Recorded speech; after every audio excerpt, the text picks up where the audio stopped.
नमस्कार, जय श्री कृष्णा। स्वागत करता हूं मैं आपका अपने चैनल कुंडली शास्त्र में। मैं हूं एस्ट्रोलॉजर रतन सिंह।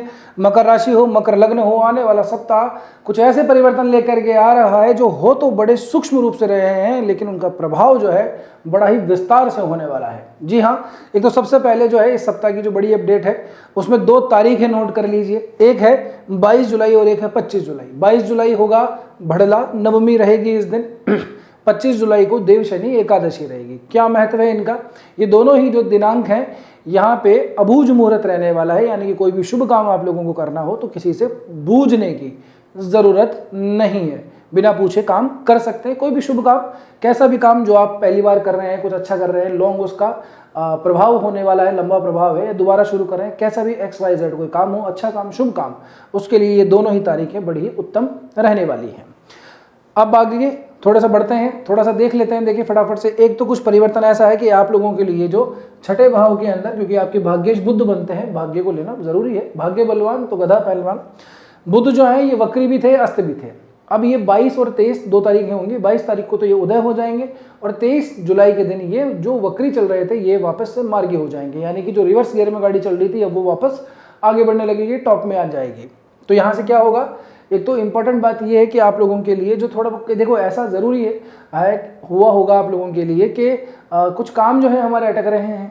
कुछ ऐसा है कि पता ही नहीं, समझ नहीं आ रहा कि परिणाम तो आएंगे जब आएंगे, लेकिन ये परिणाम आ क्यों नहीं रहे हैं, है ना। किसी से मिलना है, कोई भी बड़ा काम है, किसी की भी कोई लोन की फाइल चल रही है, कोई काम है, कोई व्यापार से संबंधित काम है, वो बड़ा अटका हुआ सा स्लो चल रहा था। वो रीज़न उसका यही है क्योंकि आपके भाग्येश थोड़े से वक्री चल रहे थे, थोड़े से क्या पूरे वक्री चल रहे थे, अस्त भी हो गए थे। अभी ये थोड़ी ठीक हो जाएगी। लेकिन ये जिस भाव के अंदर है, स्वयं राशि का है, बुध का ये जो भाव है, यहाँ पे क्या है, ये थोड़ा सा आप लोगों को मैं स्पेशली कहूँगा स्टॉक मार्केट वगैरह के अंदर थोड़ा सा ध्यान रखना चाहिए निवेश करने से पहले, ठीक है। अनावश्यक कर्जा लेने से बचना चाहिए। इन चीज़ों का थोड़ा सा ध्यान रखिएगा। देखिए सावधानी ही सुरक्षा है, ठीक है ना। आप जितना सावधानी बरतेंगे उतना ही आप लोगों के लिए ठीक रहेगा। ये जो समय है, इस समय पे आप लोगों को जैसा दिख रहा है वैसा होगा नहीं, कुछ और ही इसमें हो रहा है। क्या है, एक तो गुरु जो है ये पुष्य नक्षत्र के तीसरे चरण में प्रवेश करेंगे। क्या होगा इससे, नवमांश चक्र देखना बहुत जरूरी होता है। नवमांश में जब देखेंगे तो गुरु आप लोगों के लिए कहाँ जाएंगे, कर्म भाव के ऊपर जाएंगे, ठीक है ना।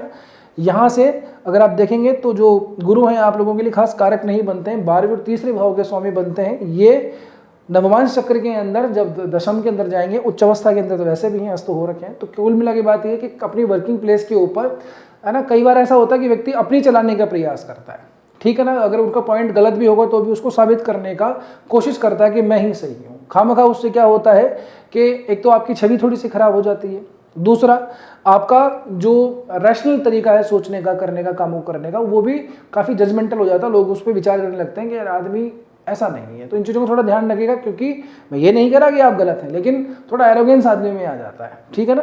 बाकी करियर के पॉइंट ऑफ व्यू से ये ठीक समय है, सहयोग भी मिलता है ऐसे समय पे, खास करके अपने सीनियर्स का सहयोग काफ़ी अच्छा खासा मिल जाता है, ठीक।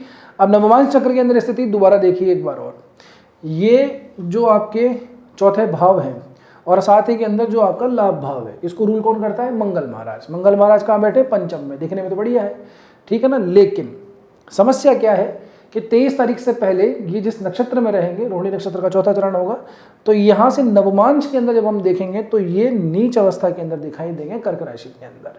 तो थोड़ा सा सावधानी रखिएगा अपने सीनियर, अपने बॉस से, अपने दोस्तों से, अपने बड़े भाई से, जो भी आपका नेटवर्किंग का एरिया है, जो भी आपका लाइजनिंग का एरिया है, कुछ संबंध यहाँ पे बिगड़ते हुए दिखाई देते हैं। कुछ अबे तबे ना हो जाए, अबे तबे का मतलब हॉट टॉक ना हो जाए, क्योंकि यहाँ से दृष्टि संबंध भी सीधा सीधा बनाता है ना। अपनी बात मनवाने जाएंगे और किसी बहस के अंदर उलझ करके आपका काम बिगड़ सकता है। ये कब तक, 23 जुलाई तक ध्यान रखना है। इसके बाद में फिर भी चीज़ें ठीक हैं। यहाँ से नवमांश में आगे बढ़ेंगे तो ये सिंह राशि और आगे चले जाएंगे, लेकिन जब नीच का हो जाए तब थोड़ा स्पेशली ध्यान रखना चाहिए, खास करके तो वो लोग जिनका मंगल से संबंधित कोई दशा, अंतर्दशा, प्रत्यंतर दशा चल रही है। यहीं से अगर आप देखें तो सूर्य भी थोड़ा सा आप लोगों के लिए फेवर करते हुए नजर नहीं आते हैं, क्योंकि सूर्य ने एक तो जो उच्च के गुरु हैं उनको अस्त कर दिया है, फिर साथ ही के अंदर नवमांश चक्र के अंदर ये सिंह राशि के अंदर प्रवेश करेंगे इसी तारीखों के दौरान।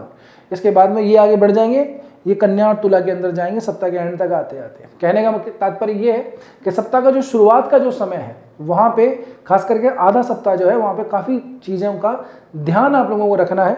अपने करियर के, अपने वर्किंग प्लेस के ऊपर लोगों से उलझना नहीं है। अपने सीनियर से, अपने बॉस से खामखा की उल्टी सीधी बहस नहीं करनी है।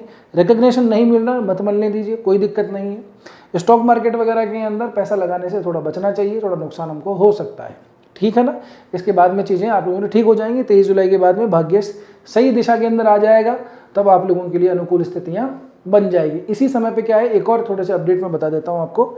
20 उनकी तारीख के आसपास 20-21 को शुक्र भी जो है ना, ये भी नवमांश चक्र के अंदर कन्या राशि में मिलेंगे, तो ये भी नीच के मिलेंगे। इसके बाद में ये स्वराशि के हो जाएंगे, आगे लाभ भाव के अंदर गोचर करेंगे। वैसे भी इनकी स्थिति अभी ठीक नहीं चल रही, केतु के साथ में 8वें भाव में बैठे हुए हैं। तो कुल मिला के बात कहानी समझ में आ गई होगी। चाहे मामला करियर का हो, चाहे मामला भाग्य का हो, चाहे मामला लोन का हो, चाहे मामला एजुकेशन का हो, कहीं से भी हमें सप्ताह के शुरुआत के चरण के अंदर कुछ ऐसे स्टेप नहीं लेने हैं जिससे हमारा काम बिगड़ जाए। ये देखो, डरने डराने की बात नहीं है। मेरा काम है आप लोगों को सावचेत करना, सावधानी करना, और सावधानी ही जो है वो सबसे अच्छी सुरक्षा है। कहते हैं ना कि precaution is better than cure, वो वाली बात है। तो आप लोगों को उस चीज़ों के बारे में ध्यान रखना है, बस इतनी सी बात है। अब आपसे सिर्फ अच्छी अच्छी बातें की जाए आपको खुश करने के लिए, तो ऐसा काम तो भैया अपने से ना आज होगा ना कल, ठीक। इसके बाद में आपकी लग्नेश आपकी राशि इसको देखें शनि को, तो इसमें कोई परिवर्तन नहीं हुआ है। 26 तारीख के आसपास, 26 तारीख को भी मध्य रात्रि को, तब जाकर के ये वक्री हो जाएंगे। आप लोगों के लिए बड़ा प्रभाव पड़ेगा इसका। 138 दिनों तक वक्री होंगे। क्या कुछ होगा तब हम इसके ऊपर अलग से वीडियो जल्दी ही बना लेंगे, तो आप लोगों को मिल जाएगा। राहु केतु में भी कोई परिवर्तन नहीं हुआ है, तो स्थिति जस की तस है। अब देख लेते हैं चंद्रमा को फटाफट से। चंद्रमा भाग्य भाव से होकर गोचर करेगा। सप्तम भाव का स्वामी जाएगा कहाँ पे, भाग्य भाव के अंदर। तो बिजनेस वगैरह के पॉइंट ऑफ व्यू से समय ठीक रहने वाला है, कोई दिक्कत वाली बात नहीं है। दाम्पत्य जीवन के हिसाब से भी ठीक है। थोड़ी सी काम जो अपने जो थोड़ी सी ऐसा होता है ना कि मियाँ बीवी के बीच में खटपट चल जाती है, उसको थोड़ा सॉर्ट आउट कर लीजिएगा। बाकी कोई विशेष चिंता की बात नहीं है। फिर ये आगे बढ़ेंगे, केंद्र का स्वामी केंद्र में जाएगा, बढ़िया शुभ समय। करियर के पॉइंट ऑफ व्यू से ठीक है। देखिए जैसे जैसे चंद्रमा का भी गोचर हो रहा है ना, वैसे वैसे भी स्थितियाँ आगे बढ़ रही हैं, आपके हित में ही हो रही हैं। तो करियर के पॉइंट ऑफ व्यू से भी स्थिति ठीक है। माहौल थोड़ा सा नॉर्मलाइज होगा, खुशहाली रहेगी, खास करके शुक्रवार की तारीख के आसपास आते आते। इसके बाद में शुक्रवार शनिवार ये चंद्रमा आएंगे आपके लाभ भाव के अंदर। तो सप्तम का स्वामी अपने से नवम पंचम का संबंध बनाएगा, बढ़िया है, लाभ मिलेगा आपको। वही जो चीज़ पहले बिगाड़ सकती थी वहाँ पे थोड़ा अगर होल्ड कर दिया, तो आने वाला जो टाइम होगा सप्ताह का जो एंडिंग है, आपको अच्छी खासी न्यूज़ दे जाएगा। आप कह देंगे साहब वृश्चिक राशि है, चंद्रमा की नीच की राशि है। नहीं साहब, नीच की तो है, लेकिन चंद्रमा का ये जो नीच भंग हो रहा है मंगल से, साथ में गुरु की भी दृष्टि पड़ती है, तो ये नीच भंग का दुष्प्रभाव नहीं पड़ेगा, लाभ ही मिलेगा। आपको लगेगा कि यार बात बिगड़ सकती थी, लेकिन बात बन गई है। नीच भंग जब होता है तो ऐसा ही होता है, फाइनली उसका रिजल्ट अच्छा ही आता है। संडे का दिन होगा, ये धनु राशि में जाएंगे, गुरु के साथ में राशि परिवर्तन करेंगे, सप्तम का और 12वें का। अब ये है तो संडे का दिन, लेकिन व्यापार से संबंधित अच्छा दिन है, यात्राओं करने के लिए अच्छा दिन है। खास करके वो लोग जो विदेशों में रहते हैं, विदेशों से जो है उनकी आय प्राप्त होती है, या ऐसी कंपनियों के लिए काम करते हैं जो विदेशों में रजिस्टर्ड है, एक्सपोर्ट इंपोर्ट का काम है, ट्रैवल से संबंधित काम है, ट्रैवल एजेंसी के लिए काम करते हैं, उन सभी के लिए संडे का दिन स्पेशली अच्छा रहेगा। और उसके बाद में भी संडे से मंडे तक यहीं रहेंगे, तो ये राशि परिवर्तन योग बनाएंगे, तो ये आप लोगों के लिए तो शुभ ही रहने वाला है, ठीक है ना। तो मकर राशि वालों के लिए कुल मिला के बात यह है कि सावधानी ही सुरक्षा है, इसको बना के रखिएगा सप्ताह के खास करके शुरुआती चरण के अंदर। अब यहाँ तक पहुँचे तो उम्मीद कर रहा हूँ कि वीडियो ठीक ही लगा होगा। रिक्वेस्ट मेरी आप लोगों से हमेशा की तरह वही है, आप लोग करते नहीं हैं, पता नहीं क्यों, आपका क्या कुछ धन खर्च होता है, क्या होता है समझ नहीं आता। लेकिन बहरहाल प्रार्थना वही है, रिक्वेस्ट वही है, विनती वही है कि जितना हो सके इस वीडियो को हाइप दे दीजिए। जिनको समझ में नहीं आता बता देता हूँ, जैसे ही लाइक करेंगे वैसे एक हाइप का ऑप्शन आता है, वहीं पे खुल जाएगा, वीडियो को हाइप जरूर से दे दीजिएगा। नहीं हो तो सब्सक्राइब जरूर से कर लीजिए। आपकी जय जयकार। बस आज के वीडियो में इतना ही, मिलते हैं अगले वीडियो में। तब तक के लिए स्वस्थ रहिए, मस्त रहिए, अपना और अपनों का ध्यान रखिए। जय श्री कृष्णा, जय श्री राम, हर हर महादेव, जय गौरी शंकर।